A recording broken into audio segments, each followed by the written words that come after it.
Hey everybody, and welcome back to another video. This video today is the 8 mistakes that you may be making when you look at open houses. Let's talk about what an open house is if you don't know.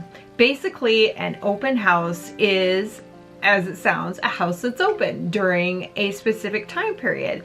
Here in the Northern Illinois area, generally it is Saturdays from 1 to 3 or 12 to 2 and Sundays from 1 to 3 or 12 to 2.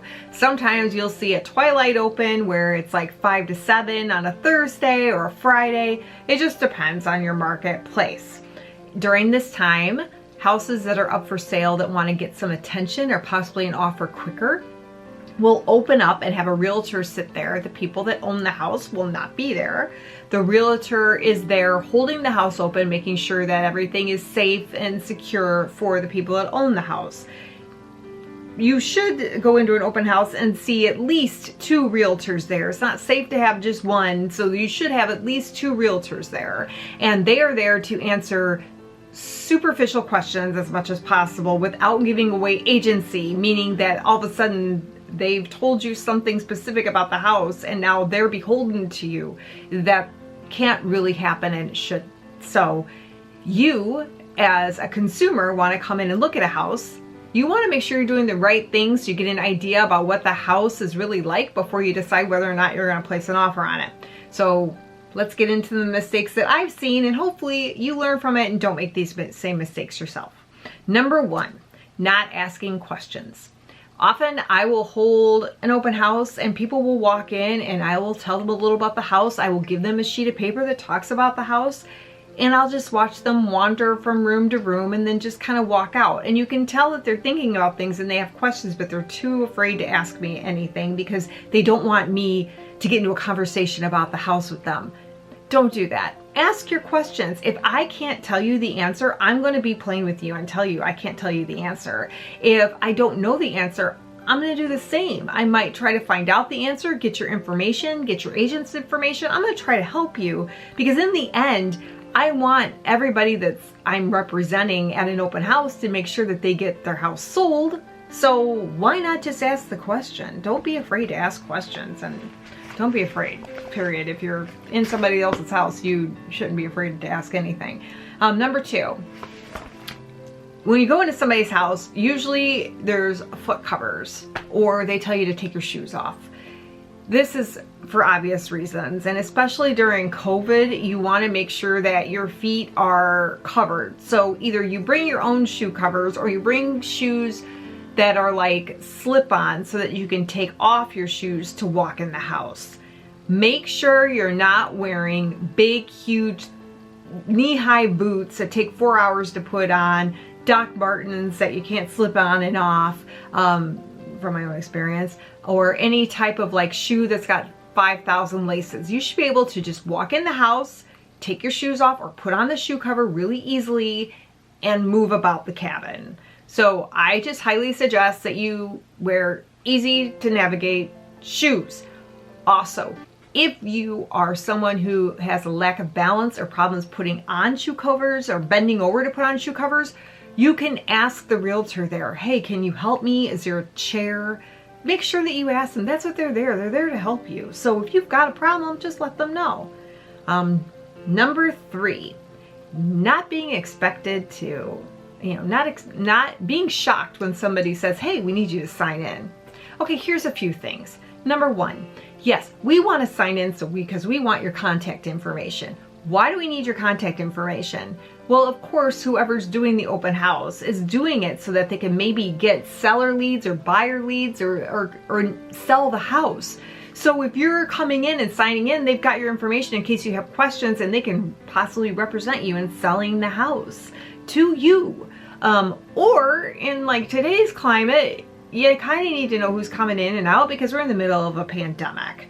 So you kind of like, for tracing and things like that, to know who's been where, you may need to sign in. Just sign in. Don't be, don't sit there and tell people you don't feel comfortable. Just sign in and be honest, because we got to get through. And if you don't want to give the agent any, if you don't want the agent to call you, just write do not call on there. And the agent is going to respect it because we have to. So just sign in and be responsible. Number 4, Showing up 10 minutes before close. Don't do it. Now look, here's the deal. 10 minutes before close, it's just like at a retail store when you're deciding you're going in to try on shoes. You don't do that 10 minutes before close 99% of the time.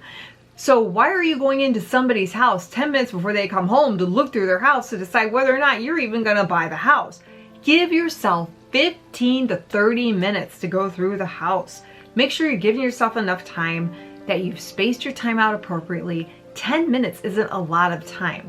If you feel that you can get in and out of a house and look through the whole thing and all the features and the benefits and ask all the questions and everything you want in 5 minutes, kudos to you. But I've never seen it happen, so I would not, I should say I've never seen it happen and it'd be successful. So I wouldn't do it if I were you. Don't come in 10 minutes beforehand. Give the agents are probably really tired from staying there for the last 2 hours. Give them a little bit of a break. If you feel the need to come in, say, hey, I know you're closing in 10 minutes. What are the areas that you really think I should look at? And then I'll make an appointment with my agent to come back and see it, or can I schedule an appointment with you to come back and see it? That's responsible. Number 5, asking a whole bunch of questions about why they're selling their house. Probably the agent that's holding the open house doesn't know. So you're asking them, why are they moving? I don't know. I mean, and here's my answer. I don't have any idea why they're moving. And then people always seem to get really kind of like put out that I say, I don't know why they're moving. Well, that's the honest truth. I don't know why they're moving. Why are you asking me why they're moving? I mean, they may be moving because it's a job transfer. They don't like the house. I mean, it could be haunted. I don't know.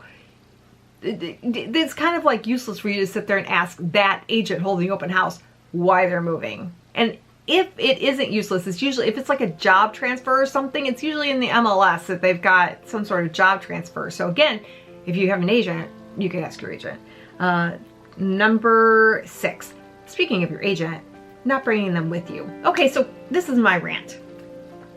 If you're coming into an open house and you know by watching this video that there are agents at the open house hoping to find a buyer for said listing, and you have an agent that you're contracted with, that you have signed a piece of paper saying you have a buyer's agreement that whatever house that you buy, their agency is going to get paid to represent you in that sale, why aren't you bringing them with you?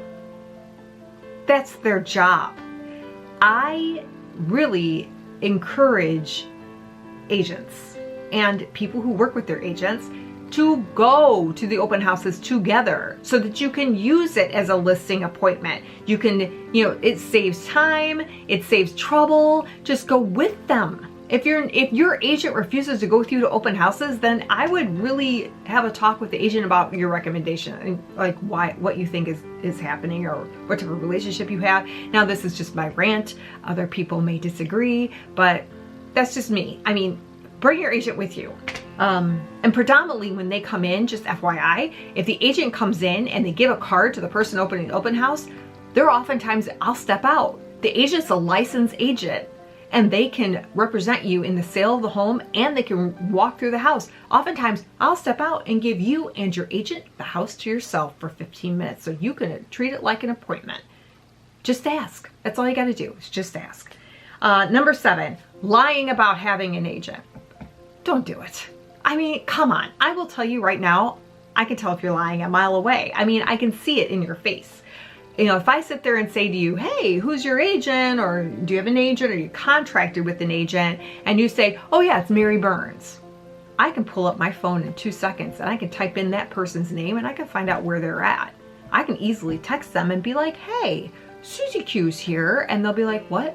And guess what? I do it. Don't lie about having an agent. Just be honest. Say, I don't have an agent. I'm just looking. I'm a neighborhood looky-loo.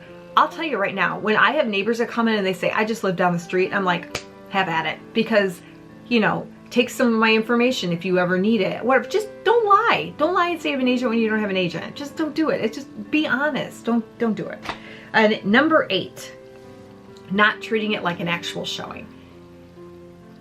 Look up at the ceiling. Look down on the floor. Take your foot and kick up the rug a little bit. Is there a stain there? Look, open up the oven. Is it filthy and disgusting? Does the water run? Are the toilets secure? Does the toilet flush? Does the doorbell work? These are all things that like I would tell my people to look at it as showing. You can do that during an open house. You may feel weird doing it, but really, personally, I give a lot of credit to people who do. So these are the 8 things that I have seen from attendees that do open houses that I think are mistakes. You may disagree with some of them, and I would love to hear your thoughts down below. If you have any questions or comments, please let me know. And of course, if you're in the Northern Illinois area and you need to find a house, or you're worldwide and you need a referral to buy a house in Maui or Dublin or wherever you want to go, just let me know. I can get you hooked up with somebody. Thanks again for watching, and we'll see you next time.